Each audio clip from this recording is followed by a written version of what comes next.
Guys, welcome back to MotorcycleDen, and today we ran up to AIM Expo in Columbus, Ohio. We didn't really record anything, but you know, we went with a few other guys. Had a good time up there.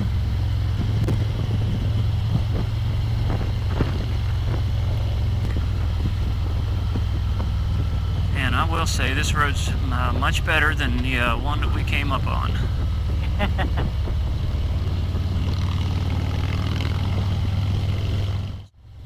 Hey guys, if you are in a group ride, how do you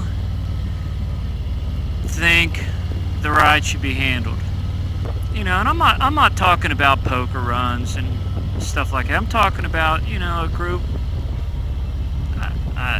You know, maybe 3 to 10 people or something like that.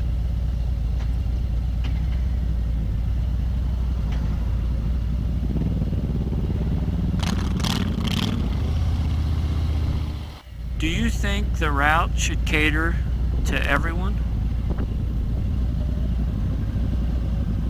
Is it even possible to cater to everyone?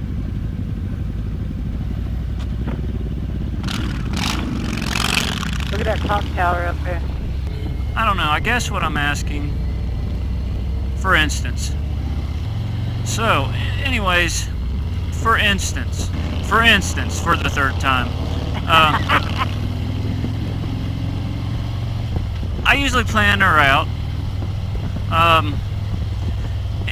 Usually, and understandably so, people don't commit until they know what the route is. They want to know where it is, how far it is, where you're going to meet, where you're going to end up, and what you're going to do. You know, and how long is it going to take? I mean, with doing videos, I mean, first of all, being a motovlogger, it consumes way too much time, probably, than what it should. And so I'm usually trying to get approximately a video out a week. Between editing and work, well, I've been working a lot of overtime this summer, and then Mrs. Den, she consumes some time, which is a good thing, and yeah. And then, you know, planning a route. A lot of times I'm not planning it until Thursday evening or Friday evening or something, you know, and we're riding Saturday. So I plan routes that I want to go on. Usually I make them too long for most other people, and I do want to make some shorter routes. Here's where I struggle. I have a hard time planning a 150, 200 mile route, which seems extremely short to me when we have 12 hours of daylight. It's like, I mean, first of all, I've probably seen everything. I shouldn't say everything, but I've seen a lot of things within a 200 mile or 100 mile radius. And, you know, I like to see different things. So when you double that, give yourself a 200 mile radius, it gives you a lot more to see. I struggle with planning a very short ride, and I want to, because I know it's going to give us opportunity to ride with more people that normally wouldn't go.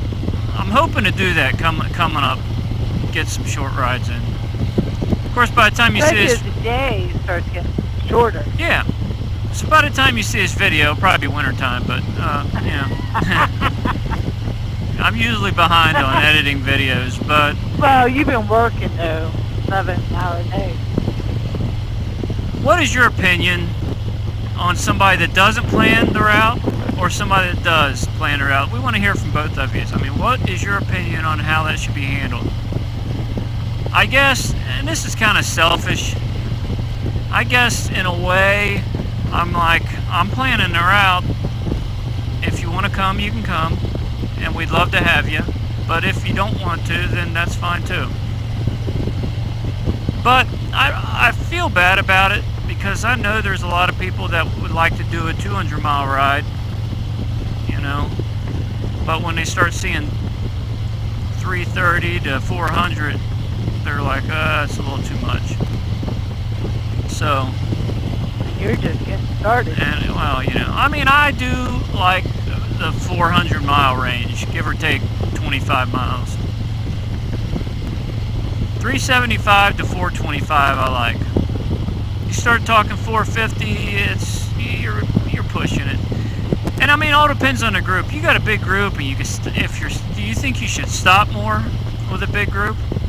This is how we handle it. It all depends. Sometimes I have a feel on the amount of people that might go.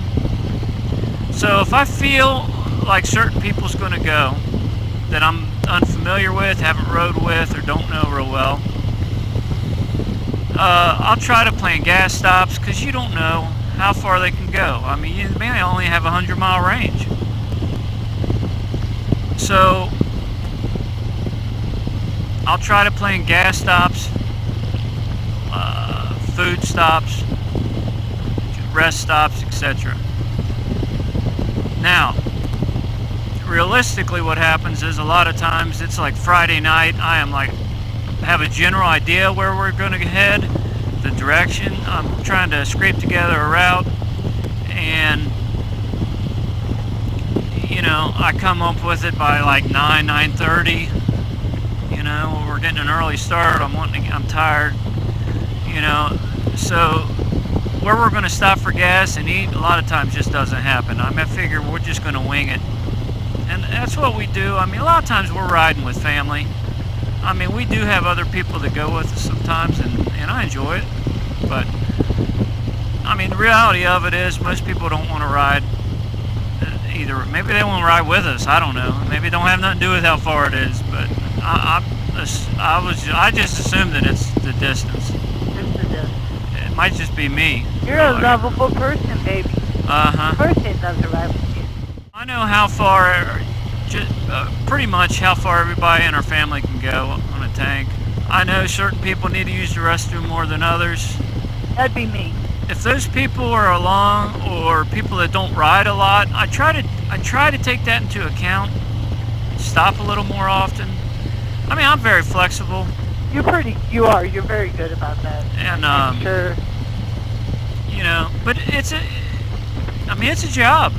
It takes a lot of time to plan the route. Well, get all that, go through it, find somewhere. Yeah, somewhere for gas or somewhere to eat. I think a lot of people look at it like, well, they planned it. Yeah, I'd like to go. I'm good with that amount of miles. Or, no, my body will not take that many miles. Because if you're doing a 400-mile day, I mean, that takes some stamina. Too, if you're not used to it, your butt hurts. No, yeah. You know what I mean? But this is the key to it when you ride that many miles. When you stop, you get a drink, you get a slight snack, half a granola bar or something. Just something to keep your body going. Yeah, to give you energy. Don't wait there for an hour. Do like a 15-minute stop, boom, you're back riding. Because if you do that, the 15-minute stop, you can stop way more, like triple the amount of time. Versus if you stop one time, you're there for 45 minutes.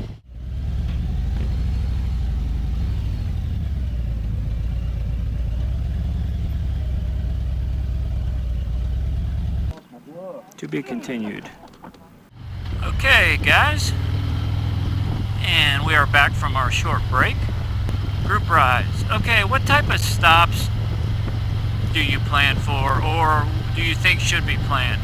I mean, is it just eat, get gas, ride, which sometimes that's how it is with our rides, or do you think you should make some kind of interesting stop? At least one, or maybe a few. I mean, we've done that sometimes. I guess you have to always say what's going on, because if you're going to walk a half-a-mile trail, people probably need to know. Some people may not be able to do that. Some people may not want to do that. Yeah. there's got to be some people that ride in groups out there. I know when a lot of people motovlog, they're just by themselves. You know, if you notice, that happens a lot. So you know, do motovloggers, are they loners? Do they not ride in group rides, or is that just the only time they record, or what? You know, I'm just curious. Yeah. Guys, comment on this video. We want to know. We want to hear what you guys do. I really want some insight on it. That'll help me plan routes a little better. Things I may not have thought of. I would like to increase our circle of, I don't want to say, I guess friends. Circle of... A riding friend? Yeah, friends that we ride with, or people that we ride with. If I was to shorten the rides down, I think it would increase the amount of people that would go. And yet, I haven't done so. But I think what you ought to do is do Saturday rides for you, how you want to do them, and then do Sunday rides like after church for the shorter rides. Yeah, we can do that. You know what I mean? Everybody after church, you go home, get your bike, well, take your bike to church. And then you meet somewhere, have lunch after church, and then you ride somewhere. Well, guys, let us know. And, you know, that's a good idea, babe. So, we'll talk to you guys later. Thanks for joining in.